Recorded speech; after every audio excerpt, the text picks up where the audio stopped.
puluhan buruh datangi DPRD Palembang, adukan dugaan pelanggaran hak pekerja di PT Hoptom.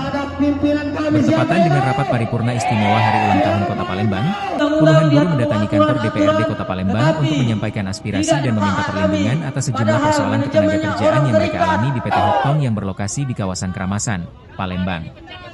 Dalam aksi tersebut, para buruh menilai sejumlah kebijakan perusahaan telah merugikan pekerja.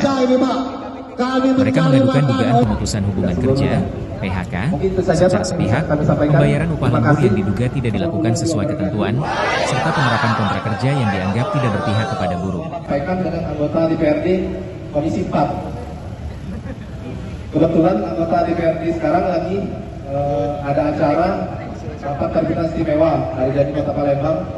Sesuai petunjuk dari anggota DPRD, mereka akan menerima aspirasi dari rekan-rekan sekalian setelah acara paripurna selesai.